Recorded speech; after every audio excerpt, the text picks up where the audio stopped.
Hello, lost friends. So, welcome back to another lecture of geography. So, today we are going to start interior of the earth. So, this chapter is very important for your exams. So, make sure कि आप lecture properly देखें और उसके proper notes भी बनाएं. Meanwhile आपके पास sufficient content होना चाहिए लास्ट में रिवाइज करने के लिए, क्योंकि अभी आप लेक्चर तो आप देख लोगे, लेक्चर आप पूरा देख लिए, बट रिवीजन से ही आपको सिलेक्शन मिलेगा। लेक्चर देखने से आपको इंटरेस्ट, बेशक आपको इंटरेस्ट मिले, बट सिलेक्शन जो है वो रिवीजन से ही मिलता है। सिलेक्शंस जो है रिवीजन से मिलते हैं। तो आप नोट्स प्रॉपर बनाएं और उसके बाद नोट्स बना के उसको रखना भी नहीं है, उसको प्रॉपरली रिवाइज भी करना है। ठीक है, तो इंटीरियर ऑफ द अर्थ हमारा नेक्स्ट चैप्टर है और हम इस चीज पे आज हम बात करेंगे। ठीक है, आप लोगों से एक रिक्वेस्ट है, प्लीज वीडियो को ज्यादा से ज्यादा शेयर करें ताकि हमें भी मोटिवेशन मिल सके। ठीक है, अब हम चैप्टर में डायरेक्टली जंप करते हैं।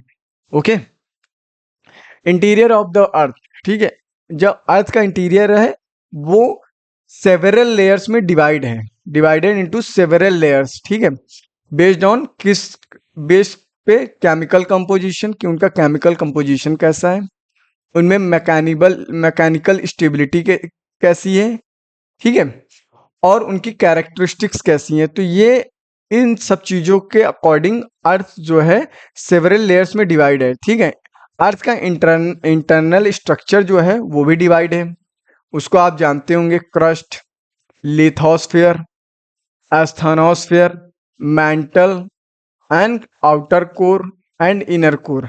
अब हम थोड़ा इसको इजी वे में बनाते हैं, स्ट्रेट फॉरवर्डली अगर मैं बताऊं तो, अगर मैं थोड़ा बात करूं तो आपने देखा होगा कि हम कुछ ऐसे डिवाइड करते हैं कि ये क्रस्ट है, ये मेंटल है एंड ये कोर है।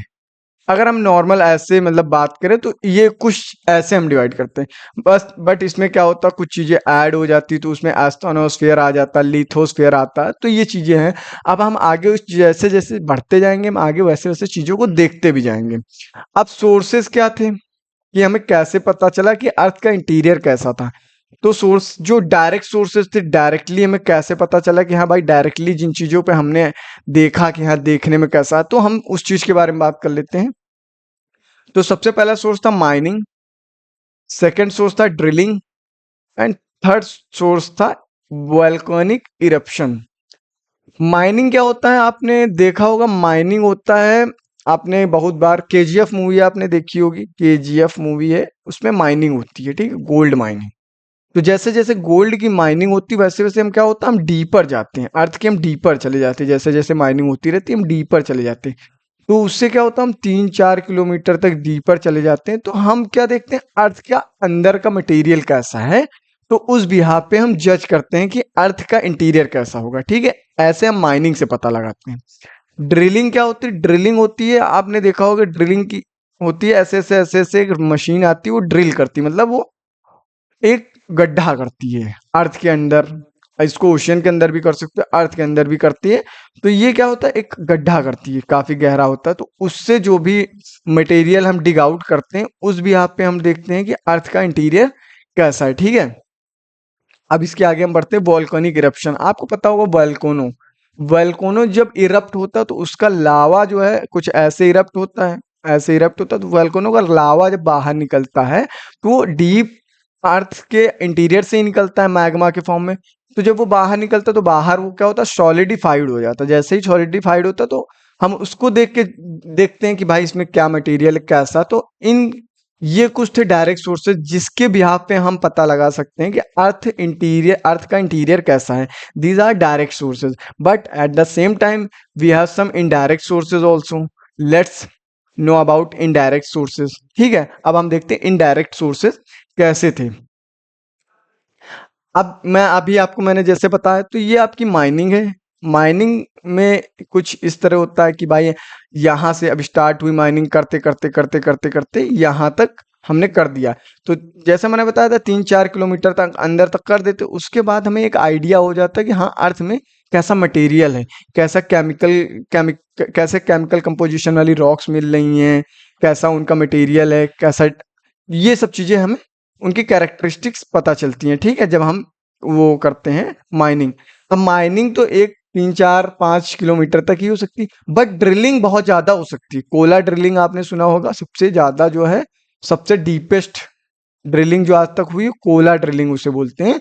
तो ड्रिलिंग बहुत डेप्थ तक हो सकती है। तो उससे हमें क्या पता चल सकता है, जैसे हम यहाँ तक हमने भैया ड्रिलिंग कर दी, यहाँ तक काफी लंबी 8 10 किलोमीटर तक ड्रिलिंग कर दी, क्योंकि एक सर्टेन डेप्थ के बाद जो है हमारे इक्विपमेंट भी जो है जवाब दे देते हैं, बिकॉज वो भी वर्कआउट करना बंद कर देते हैं, क्योंकि अंदर बहुत ज्यादा ही प्रेशर है, बहुत ज्यादा जो है टेम्परेचर बहुत ज्यादा है, तो हमारे इक्विपमेंट भी जवाब देना बंद कर देते, they are not able to dig more. ठीक है, अब क्या होता है, जैसे 8 10 किलोमीटर तक हम डिग आउट करते तो हमें कुछ मटेरियल मिलता, हम उससे जब डिग आउट करके बाहर निकालते तो हम उसको टेस्ट करते हैं, तो हमें उसमें कुछ कैरेक्टर सर्टेन कैरेक्टरिस्टिक मिलती हैं कि हाँ इस टाइप के रॉक्स मिल रही हैं, इसमें ये केमिकल कंपोजिशन ज़्यादा है, तो ये सब चीज़ें ड्रिलिंग में पता चलती है।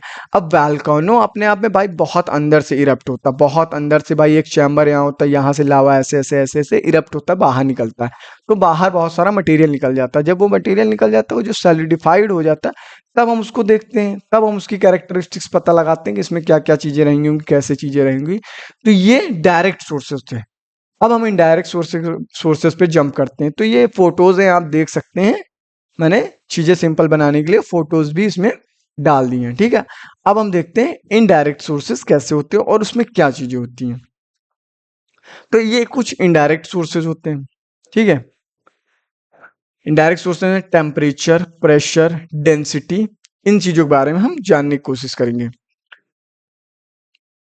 जैसा कि डेंसिटी अपनी अर्थ पे वैरी करती है, मतलब हर जगह डिफरेंट डेंसिटी होती है, तो इस बिहाफ पे हम पता लगा सकते हैं कि अर्थ का इंटीरियर कैसा रहा होगा। ठीक है, सपोज आपने सिस्मिक वेव्स के बारे में सुना होगा, ये अर्थक्वेक चैप्टर से रिलेटेड है थोड़ा, जब मैं अर्थक्वेक पढ़ाऊंगा पर्टिकुलरली तो मैं आपको बताऊंगा सिस्मिक वेव्स होती क्या है।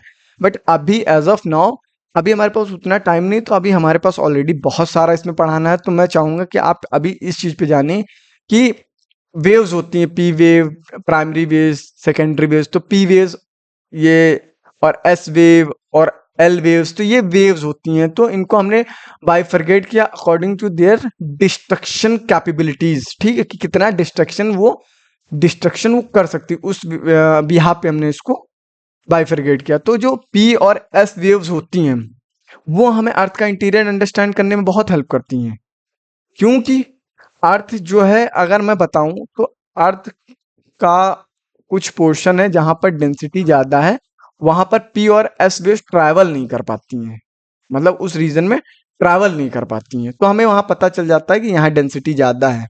इस तरीके से हमें पता चल जाता है कि इस पर्टिकुलर पार्ट में, अर्थ के इस पर्टिकुलर पार्ट में डेंसिटी ज्यादा है, तो ये हमें पता चल जाता है। फॉर एग्जाम्पल एस वेव जो होती है can not transmitted through the fluid. S wave जो होती है जहां अर्थ पे फ्लूइड है, सपोज इस पर्टिकुलर सेक्शन में फ्लूइड है, तो अर्थ जो है आपकी एस वेव है जो ऐसे डायरेक्ट ट्रैवल नहीं कर सकती, वो ऐसे ट्रैवल करेगी, ऐसे। ठीक है, तो ऐसे हमें पता चल सकता है कि कहां पर क्या चीज है। ठीक है, आपको मैं अगर बताऊं, क्लियरली एकदम बताऊं, तो जैसे ही पी एस वेव्स ट्रैवल करना शुरू करती हैं, जैसे यहाँ पर भाई लिक्विड है, फ्लूइड है कोई, तो एस वेव क्या करती हैं, ऐसे आती तो है यहाँ तक, बट लिक्विड है वो ट्रैवल नहीं कर सकती, तो यहाँ से अपने आप को डिफ्लेक्ट कर देती, ऐसे ऐसे ऐसे ऐसे डिफ्लेक्ट कर देती। ठीक है, तो ये एस वेव्स के बारे में था। ग्रेविटेशनल फोर्स के बारे में आपने भी सुना होगा कि डिफर करती हैं, ग्रेविटी एनोमलीज देखी जाती हैं कि भाई कहीं पर ग्रेविटी बहुत ज्यादा है तो कहीं पर ग्रेविटी कम है, तो इस बिहाफ पे भी हम पता लगा सकते हैं कि भाई अर्थ का इंटीरियर कैसा है। डिफरेंट लैटिट्यूड पे डिफरेंट ग्रेविटी होती है। ठीक है, तो इस बिहाफ पे भी हम पता लगा सकते हैं। मैग्नेटिक सर्वे भी होते हैं, तो मैग्नेटिक सर्वे के बिहाफ पे भी हम पता लगा सकते हैं कि कैसा इंटीरियर है अर्थ का। अब आपको ज्यादा जानने की जरूरत नहीं है, बट आपके क्वेश्चन में ऐसा आ सकता है कि डायरेक्ट सोर्स क्या है अर्थ का इंटीरियर जानने के लिए, तो मैंने वो ऑलरेडी बता दिया है। इनडायरेक्ट सोर्स क्या, तो वो मैंने ऑलरेडी बता दिया, बट थोड़ा बहुत आपको इनसाइडर इंफॉर्मेशन भी होनी चाहिए कि भाई एक्चुअली अगर हम टेम्परेचर, प्रेशर या डेंसिटी की बात कर रहे हैं तो वो क्या चीज है, तो इसलिए मैं एडिशनल नॉलेज के लिए ये सारी चीजें ऐड करता हूँ। ठीक है, मेट्योर के बारे में बता रहा हूँ। मेटेओर क्या होते हैं, कभी कोई मेटेओर आया अपनी पृथ्वी पे आके गिर गया तो मटेरियल हमको वहां से मिल जाता है, मेटेओर में क्या मटेरियल है तो वो हमें वहां से मिल जाता है। अब आपको पता होगा मेटेओर और अर्थ हमारा सेम मटेरियल से बना है, क्योंकि हमारा यूनिवर्स एक साथ बना है। अगर आपने यूनिवर्स और सोलर सिस्टम चैप्टर नहीं पढ़ा तो मैं आपको एक एडवाइस करूंगा, आप एक बार उस चैप्टर को देखें। तो आप जब उस चैप्टर को देखेंगे आपको और अच्छी अंडरस्टैंडिंग होगी। तो जो भी हमारा यूनिवर्स या हमारा सोलर सिस्टम बना वो सेम मटेरियल से बना। तो हम ये अज्यूम कर सकते हैं कि भाई अगर मेटेओर में ये मटेरियल है तो सेम अर्थ में भी ये मटेरियल हो सकता है। तो ये होते हैं कुछ इनडायरेक्ट सोर्सेज जिससे हम पता लगा सकते हैं कि अर्थ का इंटीरियर कैसा है। आई होप यहाँ तक आपको चीजें समझ में आई होंगी। या गाइस, अगर आपको क्लासेस अच्छी लगती हों तो एक बार थोड़ा आप लोग लाइक करें, शेयर करें, सब्सक्राइब करें, हमें भी मोटिवेशन थोड़ा मिलेगा कि यार हाँ, लोगों को अच्छा लग रहा है लेक्चर तो हम और अच्छा कंटेंट बनाएंगे। ठीक है, तो प्लीज आप लोग थोड़ा सपोर्ट करें। ठीक है, अब आगे हम बढ़ते हैं। ये आपका ग्रेविटी का हो गया। ठीक है, ये मैंने थोड़ा पिक्चर डाल दिया आप समझे, ताकि ये आपका मैग्नेटिक हो गया, मैग्नेटिक सर्वेस के हिसाब से अर्थ का इंटीरियर होगा।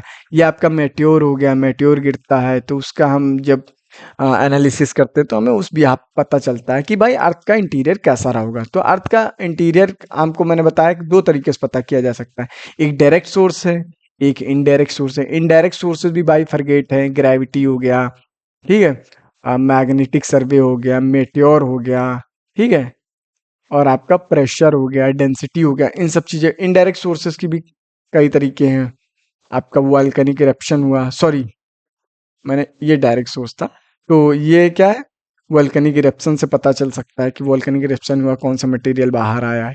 ठीक है, तो ये सब चीजें होती हैं जो आपको याद रखने की जरूरत है, क्योंकि इंपॉर्टेंट इंफॉर्मेशन है आपके एग्जाम के लिए। तो मैं कहूँगा आप लोग नोट्स बनाते रहें, आपके लिए ही काम आएगा आगे। ठीक है, आगे बढ़ते हैं। स्ट्रक्चर ऑफ द अर्थ की बात कर लेते हैं कि अर्थ का स्ट्रक्चर कैसा है। जैसा मैंने पहले ही बताया था, सेवरल लेयर से बना है, जिसमें आस्थानोस्फीयर है, लिथोस्फीयर है, इनर कोर है, आउटर कोर है, मेंटल है, कोर है। तो ये सब स्ट्रक्चर आपका आता है अर्थ में।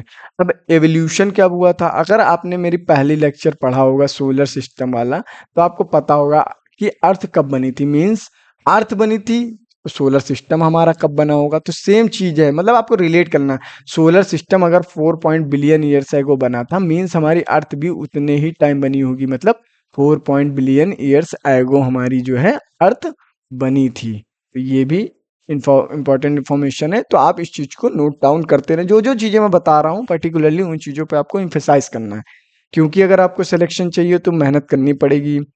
अगर आप मेहनत करेंगे तो आप अपना 100% दे पाएंगे। अगर आप अपना 100% दे पाएंगे तो आई कैन बेट यू कि you will able to get into DU and BHU and whatever college you are targeting. So आगे हम बढ़ते हैं। क्रस्ट, देखो जैसा मैंने बताया अर्थ मेनली तीन सेगमेंट में डिवाइड है, क्रस्ट, मेंटल एंड कोर। तो सबसे पहला हमारा क्या है, क्रस्ट। सबसे पहला क्या है, क्रस्ट।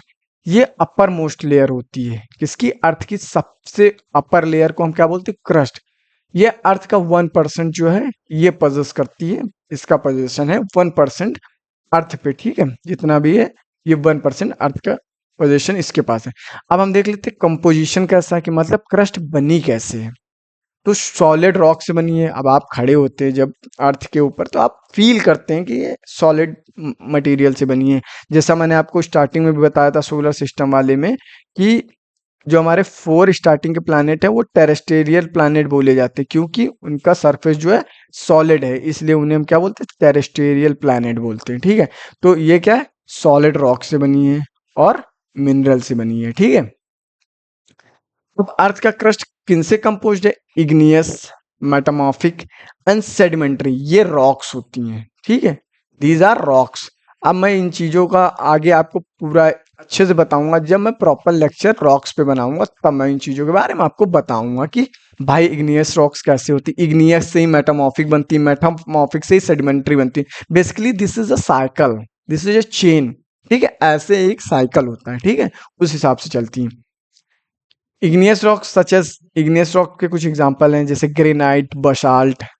ठीक है, कैसे बनती है? मैग्मा जब निकलता है तो कूल होता है, जब कूल होता है तब इग्नियस रॉक बनती है। ठीक है, इसी तरह आगे के भी प्रोसेस होते रहते हैं। हम आगे बढ़ते हैं। अब डेंसिटी जान लेते हैं, क्रस्ट की डेंसिटी क्या है। ठीक है, तो less than 2.7 gram centimetre cubic, इतनी जो है अर्थ की डेंसिटी होती है। इंपॉर्टेंट इंफॉर्मेशन है, तो आप इस चीज को याद रखना। ठीक है, अब क्रस्ट जो है दो पार्ट में और डिवाइडेड है। एक ओशियनिक क्रस्ट, क्योंकि हमारे अर्थ पर ओशियन भी तो है, केवल लैंड मास तो है नहीं, इसलिए मैंने कॉन्टिनेंट ओशियन वाला चैप्टर पढ़ाया था।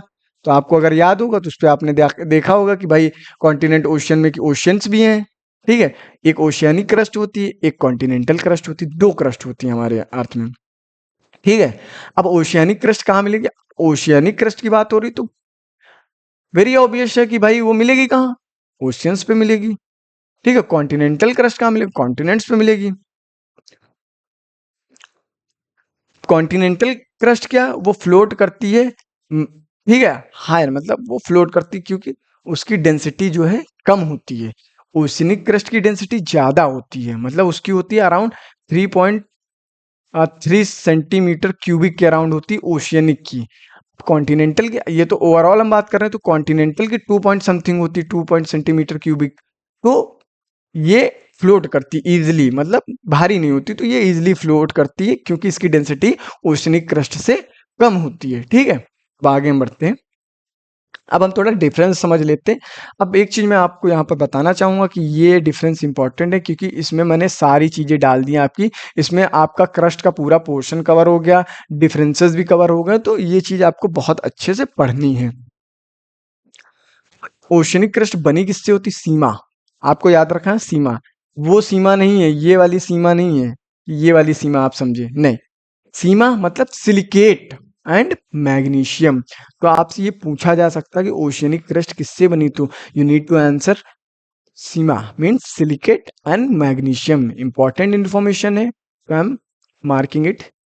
ठीक है, अब दूसरा चीज आ सकता है कि कॉन्टिनेंटल क्रस्ट किससे बनी, तो वो बनी है सियाल।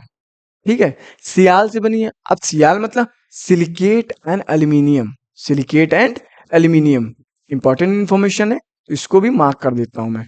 ठीक है, ओशियनिक क्रस्ट क्या होता है, कितने में फैली है? ये 5 to 10 किलोमीटर थिक है, मतलब ये 5 to 10 किलोमीटर थिक है, इतनी मोटी है। ठीक है, 5 से 10 किलोमीटर ठीक है। ये कितनी, ये 40 किलोमीटर तक थिक हो सकती है। ठीक है, इसकी डेंसिटी कितनी हो सकती है? 2.9 ग्राम पर क्यूबिक सेंटीमीटर, इसकी 2.7 ग्राम पर सेंटीमीटर क्यूबिक। ठीक है, इसमें जो क्या बोलते हैं, फॉर्म कैसे होता, ओशनिक क्रस्ट बनती कैसे है? तो ये मैग्मा, जब पानी के अंदर आपको पता होगा वोल्केनो इरप्शन होता है, तो मैग्मा निकलता है। मैग्मा मैग्मा जब निकलता है तो जब वो कूल होता है तब वो ओशनिक क्रस्ट बनाता है। ठीक है, अब यहाँ ये कैसे बनती है? मेल्टिंग ऑफ रॉक्स, जब मेल्ट होती हैं उनका अक्यूमुलेशन होता है, तब ये कॉन्टिनेंटल क्रस्ट बनती है। अब इसमें सबसे ज्यादा पाया, ओशनिक क्रस्ट में सबसे ज्यादा जो मिनरल्स पाए जाते हैं या सबसे ज्यादा अबेंडेंट मिनरल्स पाए जाते हैं, वो होते हैं आपके आयरन और मैग्नीशियम। ठीक है, सेम चीज अब कॉन्टिनेंटल क्रस्ट में सबसे ज्यादा अबेंडेंटली पाए जाने वाले मिनरल्स कौन से हैं, तो वो क्या है? सिलिकॉन और ऑक्सीजन। ठीक है, ये आपके लिए बहुत इंपॉर्टेंट है पीपीटी। और आपके लिए ये चीज, मैं आपको एक चीज और बता दूं, ये डिफरेंसेस भी आपके लिए बहुत इंपॉर्टेंट है, क्योंकि ये आपके एग्जाम में फॉर श्योर आने वाली चीजें हैं, क्योंकि बहुत ही पिवटल चैप्टर है, incredibly pivotal chapter CUET PG के लिए और एमएस सेट के लिए। तो भाई ये बहुत ही इंपॉर्टेंट चैप्टर है, तो आपको पढ़ना है, बस आपकी जॉब क्या है? रिसोर्सेज, मटेरियल सब हम प्रोवाइड करेंगे। Your job is to revise, your job is to watch lectures. जितना आप अच्छे से पढ़ोगे, सिलेक्शन के चांसेस उतने ज्यादा ही बढ़ जाएंगे। अब हम बात कर लेते हैं मेंटल। मेंटल वो वाला नहीं, पागल वाला मेंटल, आप समझ लो। मेंटल मतलब क्रस्ट के बाद दूसरी लेयर का नाम है मेंटल, मेंटल लेयर। ठीक है, इसकी मैं इमेज दिखा देता हूँ। देखो देखो क्रस्ट बनी, ये डिसकंटिन्यूटी का नाम है मोहिक डिसकंटिन्यूटी इसको बोलते हैं। फिर अपर मेंटल, फिर लोअर मेंटल, फिर ये डिसकंटिन्यूटी, फिर आउटर कोर, फिर लिक्विड बनता, फिर इनर कोर। तो ये कुछ ऐसा है। अब हम मेंटल के बारे में थोड़ा सा देख लेते क्या है। ये कितने मीटर थिक है, मतलब कितने में फैला हुआ, 2900 किलोमीटर में फैला हुआ। ठीक है, इंपॉर्टेंट इन्फॉर्मेशन, कितने में फैला हुआ, तो you need to answer 2900 kilometre है। ठीक है, ये बहुत ही ज्यादा गर्म होता है। ठीक है, और थिन है आउटर लेयर्स। ठीक है, अब वॉल्यूम की बात कर लेते हैं। ये अभी भी जैसे मैंने बताया, पहले कौन सा आता है, पहले क्रस्ट आता है, उसके बाद कौन सा आता है, मेंटल आता है। मतलब पहले आपकी क्रस्ट आती है, उसके बाद मेंटल आती है, मतलब बीनीथ क्रस्ट। ठीक है, अब लार्जेस्ट लेयरिंग होती है, लगभग 84% अर्थ का वॉल्यूम कवर करती है, और 67% जो है मास कवर कर सकती है। मतलब क्या कह रहा है, अर्थ का जितना भी वॉल्यूम है 84% केवल मेंटल कवर करती है, और जितना भी मास है, मतलब 100% मास में 67% मास कवर करती है। तो ये इंफॉर्मेशन बहुत ही इंपॉर्टेंट है, क्योंकि ऐसे ही क्वेश्चन यूटीपीजी में पूछे जाते हैं। डेंसिटी की बात कर लेता हूं अगर मैं, तो 3.9 ग्राम सेंटीमीटर इसकी डेंसिटी है। इंपॉर्टेंट इन्फॉर्मेशन, जो भी इंपॉर्टेंट है मैं स्टार मार्क कर देता हूँ। बट योर जॉब कि भाई उस चीज को पढ़ना भी है, ऐसा नहीं है कि मैंने मार्क कर दिया और आप छोड़ दो, पढ़ना है। ठीक है, कॉम्पोजिशन की बात कर लेते हैं। मेजर रॉक जो पाई जाती हैं, सिलिकेट। ठीक है, मेंटल में जो सबसे बड़ा डोमिनेंट रॉक पाई जाती है वो सिलिकेट। ठीक है, उसके बाद ये कुछ रॉक्स हैं, ओलिवन, गार्नेट, पायरोक्सानिन, ये कुछ कॉमन पाई जाने वाली रॉक्स हैं मेंटल में। ठीक है, magnesium oxide is other main type of rock, जो कि एक मैग्नीशियम ऑक्साइड एक रॉक होती है, वो एक दूसरी रॉक होती है जो मेंटल में पाई जाती है, ये भी इंपॉर्टेंट है। अदर एलिमेंट जैसे aluminium, iron, calcium, sodium, potassium, तो ये सारे एलिमेंट भी पाए जाते हैं मेंटल में। ठीक है, अब आगे बढ़ते हैं हम। ये आपको मैंने अभी बता दिया कि ये जैसे आप अर्थ को काटेंगे तो पहले आपको कोर मिलेगा। मतलब आप अगर आप अर्थ को कट करोगे तो पहले आपको कोर मिलेगा, ये वाला पोर्शन आपको कोर मिलेगा, ये वाला आपका मेंटल हो जाता है, ये वाला आपको कोर हो जाता है। ठीक है, ये चीजें मैंने आपको बहुत अच्छे से समझा दी। अब हम आगे बढ़ते हैं। अब मेंटल भी दो उसमें डिवाइड है, एक अपर मेंटल, एक लोअर मेंटल, जैसा कि आप यहाँ देख सकते हैं, upper mantle and lower mental. उसके बाद आपका कोर चालू हो जाता है। अपर मेंटल क्या है, सॉलिड है। ठीक है, क्या है, सॉलिड है। ठीक है, मे, उसके बाद मेलिएबल है। ठीक है, टेक्टोनिक एक्टिविटीज में भी बहुत तगड़ा कंट्रीब्यूट करता है अपर मेंटल। ठीक है, टेक्टोनिक एक्टिविटीज मतलब अर्थ जो मूव करती है टेक्टोनिक प्लेट्स पे ही मूव करती है, तो उसमें भी बहुत ज्यादा ये कंट्रीब्यूट करता है। ठीक है, इसकी थिकनेस 410 किलोमीटर के अराउंड है। ठीक है, अब हम टू पार्ट्स, अपर मेंटल में भी दो पार्ट्स होते हैं, एक लिथोस्फीयर होता है, एक एस्थेनोस्फीयर होता है। अभी हम इसके बारे में पढ़ेंगे, लिथोस्फीयर और एस्थेनोस्फीयर होते क्या, इसके बारे में हम आगे पढ़ेंगे। अब लोअर मेंटल की बात कर लेते हैं। ये 606 किलोमीटर तक एक्सटेंड करता है। ठीक है, अर्थ के बीनीथ, और 2700 किलोमीटर अर्थ के अंदर तक जाता है, एक्सटेंड करता है 6600 किलोमीटर तक। और मतलब नीचे डेप्थ इसकी कितनी जाती, 2700 किलोमीटर तक जाती। ठीक है, अब अपर मेंटल कंपेयर में लोअर मेंटल ज्यादा हॉट होता है। तो क्वेश्चन यहां से एक बन सकता है कि सबसे ज्यादा हॉट कौन सा होता है, लोअर मेंटल, अपर मेंटल, मतलब हॉट क्या होता है सबसे ज्यादा, तो लोअर मेंटल होता है कि अपर मेंटल होता है कि बोथ होते हैं कि नन ऑफ दीज होता है। तो आपको आंसर क्या देना, लोअर मेंटल इज हॉटेस्ट। ठीक है, लिथोस्फीयर जैसा मैंने बताया, अभी मैं लिथोस्फीयर के बारे में आपको बताने जा रहा हूँ। सॉलिड होता है, आउटर पार्ट अर्थ का, आउटर पार्ट जो होता है अर्थ का वो लिथोस्फीयर होता है। किससे बना होता है लिथोस्फीयर, लिथोस्फीयर बना होता है, क्रस्ट होती है जो हमारी सबसे पहली लेयर थी, क्रस्ट प्लस अपर मेंटल होता है, उससे बना होता है lithosphere. Crust plus upper mantle, उससे हमारी लिथोस्फीयर बनी होती है। ठीक है, अब आगे हम बढ़ते हैं। लिथोस्फीयर जो होता है कूलेस्ट भी होती है, मोस्ट रिजिड भी होती है, मतलब फ्लेक्सिबल नहीं होती, रिजिड बहुत होती है। ठीक है, थिकनेस की बात कर लेता हूँ, इसकी एवरेज थिकनेस अराउंड 100 किलोमीटर है। ठीक है, बट ये उससे एक्सीड कर देती है, जब माउंटेन्स वगैरह आते हैं तो ये 300 किलोमीटर तक भी चली जाती है। ठीक है, इसकी थिकनेस एक्सटेंड हो जाती है 300 किलोमीटर तक माउंटेन के केसेस में। अब जब ओशनिक की बात आती है, ओशन क्रस्ट की बात आती है, तो इसकी थिकनेस जो है कम भी हो जाती है, 50 किलोमीटर तक कम भी हो जाती है। ठीक है, कंपोजिशन देख लेते हैं लिथोस्फीयर बना कैसे है। तो जैसा मैंने अभी बताया था, वैसे तो लिथोस्फीयर क्रस्ट और अपर मेंटल से मिलकर बना, तो जो भी मटेरियल होंगे वो भी क्रस्ट और मेंटल के ही मटेरियल्स होंगे। तो मैंने बताया था ना, कुछ रॉक्स होती हैं और कुछ रॉक्स और कुछ मटेरियल्स होते हैं, उनसे मिलके बना होता है लिथोस्फीयर आपका। ठीक है, अब इसी के ऊपर हमारी प्लेट्स मूव करती हैं, लिथोस्फीयर के ऊपर ही हमारी प्लेट्स मूव करती हैं, ये चीज भी आपको पता होनी चाहिए। ठीक है, अब आगे बढ़ते हैं।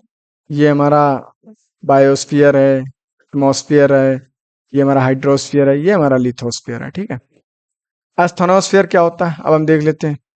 हॉट होता है, सॉफ्ट होता है, मैकेनिकली वीक होता है, डक्टाइल होता है, सेमी विस्कस होता है, semi molten rocks materials consist करता है। ठीक है, प्रॉपर्टीज क्या, एस्थेनोस्फीयर जो है अपर मेंटल का पार्ट है, और ये किस लिए जाना जाता है, लो वेलोसिटी जोन के लिए भी जाना जाता है। ठीक है, ये एस्थेनोस्फीयर के ये जैसे हमारा एस्थेनोस्फीयर है, तो इसके ऊपर ही लिथोस्फीयर प्लेट जो होती है हमारी, जिसपे हमारी अर्थ वगैरह है, मतलब हमारे घर वर बने इसी के ऊपर मूव करती है। ठीक है, थिकनेस अराउंड इसकी 180 टू 200 किलोमीटर तक थिक होती है ये। डेप्थ इसकी बात कर लेता हूं, तो मैं 1000 तक होती है एवरेज, बट 300 प्लस, मतलब 600 प्लस तक भी जा सकती हैं। ठीक है, कंपोजिशन देख लेते हैं। पेरोडोराइट रॉक एक होती है, उससे मिलके बना होता है। ठीक है, जो क्या कंटेन करती है, ओलिवियन और पायरोक्सामेलिन मिनरल्स होते हैं, वो कंटेन करती है। तो ये हमारा एस्थेनोस्फीयर के बारे में था। ठीक है, अभी मैं दिखाता हूँ, देखो एस्थेनोस्फीयर ये है, एस्थेनोस्फीयर के ऊपर हमारी लिथोस्फीयर प्लेट मूव लिथोस्फीयर रहता है, लिथोस्फीयर के ऊपर हमारी कॉन्टिनेंट ओशियन क्रस्ट और कॉन्टिनेंट क्रस्ट मिलती है। ठीक है, अब हम आगे बढ़ते हैं। कोर सबसे ज्यादा, मतलब बताया ना, क्रस्ट मेंटल कोर सबसे लास्ट वाला कोर होता है, सबसे ज्यादा हॉट होता है, डेंस होता है। ठीक है, सबसे ज्यादा हॉट होता है और सबसे ज्यादा डेंस होता है। गुटनबर्ग डिसकंटिन्यूटी होती है एक, ये यहाँ पर एंड हो जाती है, तो इसको अभी हम नहीं देखते हैं, ये हमारे लिए ज्यादा इंपॉर्टेंट नहीं है। ठीक है, वॉल्यूम की बात करें, 33% लगभग वॉल्यूम कवर करता है। 16% अर्थ की, 33% ये मास कवर करता है और 16% ये वॉल्यूम कवर करता है। कोर की बात कर रहा हूं मैं अभी। ठीक है, कॉम्पोजिशन इसका देख लेते हैं। आयरन निकल सबसे ज्यादा पाए जाते हैं, मतलब नीफे से मोस्टली ये बना होता है। ठीक है, नीफे से बना होता है कोर हमारा। ठीक है, जो हमारे अर्थ पे सल्फर पाया जाता है, 90% जो सल्फर है वो हमारी कोर में है। ठीक है, ठीक है ना, 90% सल्फर जो है हमारी कोर में है। आगे हम देख लेते हैं, 2 पार्ट्स में डिवाइड है, एक अपर कोर एक लोअर कोर में डिवाइड है। ठीक है, इनर कोर आउटर कोर। ठीक है, ये कोर है हमारा। आगे हम देख लेते हैं, इनर कोर की थिकनेस देख लेते हैं, 2200 किलोमीटर के अराउंड है। लिक्विड होता है, आयरन और निकल से बना होता है, मोल्टन स्टेट में होता है, मैंने बताया था। अर्थ इनर कोर है, सॉलिड होता है। ठीक है, ये क्वेश्चन बहुत ही इंपॉर्टेंट है कि आउटर कोर कैसा होता है और इनर कोर कैसा होता है। तो आउटर कोर कैसा होता है, लिक्विड होता है, इनर कोर कैसा होता है, सॉलिड होता है। ये चीज आपको पता होनी चाहिए। ठीक है, एक्सटेंड कितना करता है, 5000 से लेके 6000 प्लस, मतलब 6500 तक ये एक्सटेंड होता है। ठीक है, अब ये सॉलिड क्यों होता है, इसका रीजन सिंपल ये है कि इंटेंस प्रेशर और डेंसिटी की वजह से ये सॉलिड होता है। ठीक है, अब हम आगे बढ़ते हैं, देखते हैं क्या है। तो आगे हमारा चैप्टर खत्म होता है, यहाँ चैप्टर हमारा फिनिश हो जाता है। ठीक है, आपकी जॉब है कि आपको रिवाइज करना मल्टीपल टाइम्स। बाकी मैं एमसीक्यूज इसके ऊपर लाऊंगा, तो जो चीज आप पढ़ेंगे तो आपके कॉन्सेप्ट ऑटोमेटिकली स्ट्रांग हो जाएंगे, क्योंकि आपको मैं प्रैक्टिस भी प्रोवाइड कर रहा हूँ चैप्टर वाइज, तो आपके कॉन्सेप्ट भी अच्छे हो जाएंगे।